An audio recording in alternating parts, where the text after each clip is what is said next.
sur toi. Hein. Attention parce que ça va mal finir. Hop, et voilà. Heureusement j'ai le geste. Vous pouvez l'applaudir parce que c'est formidable ce qu'il vient de faire. Voilà, exactement. On prend l'arc pour pas se couper. Ça permet de vous donner le premier. Je vous rends votre. Alors, attention, on la prend pas la Il faut un grand. Voilà, bravo.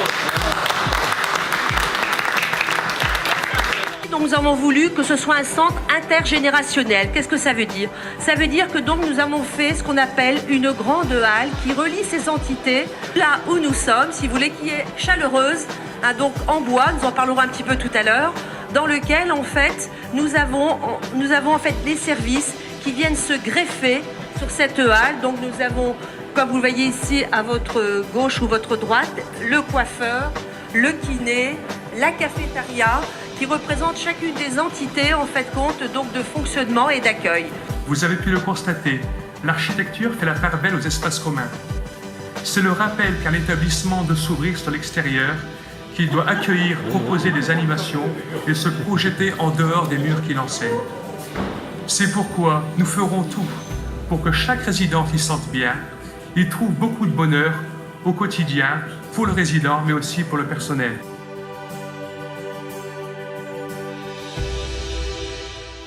Béguinage qui pourrait accueillir les personnes qui désirent quitter leur maison et d'avoir une charte de service.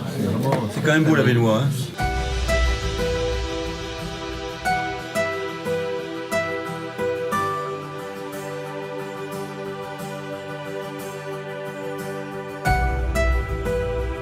Je crois que c'est un symbole important qui montre combien la vie des personnes âgées nous interpelle toujours et surtout demande des réponses de qualité pour assurer leurs conditions de vie les plus agréables. Maintenant, il faut que chacun mesure la chance qu'il a de vivre ici. Dans un outil de telle qualité, mis au service des personnes âgées, il faut que nous donnions de cette maison une réputation sans faille. C'est quand même pour le maire en particulier un moment très fort parce que c'est l'aboutissement de beaucoup d'engagement, beaucoup de travail et une grande satisfaction d'avoir rendu service à sa population. C'est un lieu magnifique, c'est un lieu utile, c'est un lieu convivial, c'est un lieu où respire l'humanité, monsieur le directeur. Quand on arrive à l'âge de 60 ans, maintenant, dans notre pays, l'espérance de vie est environ de 30 années. 30 années d'espérance de vie en moyenne pour les hommes et pour les femmes. Et elle nous dit, il faut que ces 30 années ne soient pas des années à occuper, mais des années à accomplir. Des années à accomplir. Je pense que l'inauguration de ce jour contribue pleinement à mettre en œuvre ce message. Vive Trénon, vive la résidence du chemin vert, vive un Nord fort, juste et solidaire.